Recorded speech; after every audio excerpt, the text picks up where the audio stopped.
ఏడవకూడదు, వంశోద్ధారకుడివి, మొత్తం నామ్ రోషన్ కర్నా నీ డ్యూటీ, చచ్చుకుంటూ అమ్మనాయలను సాధాల, ఏ బాధ్యతలున్నా నీయే, నోరు మూసుకొని చదివి ఉద్యోగం సంపాదించి తీరాలా, పిచ్చి పిచ్చి శాఖలు పోతే బాగోదు.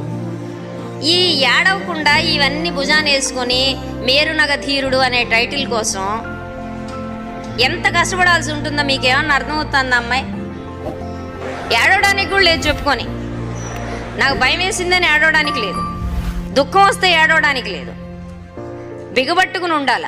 ఇట్లా ఉండి ఉండి హార్ట్ అటాక్లు తెచ్చుకోవడం, షుగర్లు తెచ్చుకోవడం. ఇది చాలా గొప్ప మనసు. మగవారి కష్టాలని ఎవ్వరూ పట్టించుకోరు. ఆడపిల్ల ఏడిస్తే సమాజం మొత్తం ఓరడించడానికి ప్రయత్నిస్తుంది, అదే మగాడు ఏడిస్తే ఎగతాళి చేస్తుంది అనే విషయాన్ని చెప్పకనే చెప్పారు. ఒకప్పుడు మీరే శ్రీదేశ్గా ముద్రపడిన వ్యక్తులందరినీ ఒక చెడుగుడు ఆడుకున్నారు, కానీ ఇప్పుడు ఒక మగాడి కోసం కూడా మీరు చెప్పడం చాలా ఆనందంగా అనిపించింది. నిజమే, మూసేవాడే భర్త అంట, ఆయన మూసేవాడిని కూడా మూసేస్తున్నారు. ఇలా తయారైంది ఈ సమాజం. మగాడికి రక్షణ లేదు, ఆడపిల్లకు రక్షణ లేదంటే సమాజం అంతా నిలబడుతుంది, అదే మగాడికి రక్షణ లేదంటే సమాజం ఎగతాళి చేస్తుంది. మరి మీరే ఉంటారు. నచ్చితే లైక్ చేయండి, షేర్ చేయండి, సబ్స్క్రైబ్ చేయండి మై మీడియా.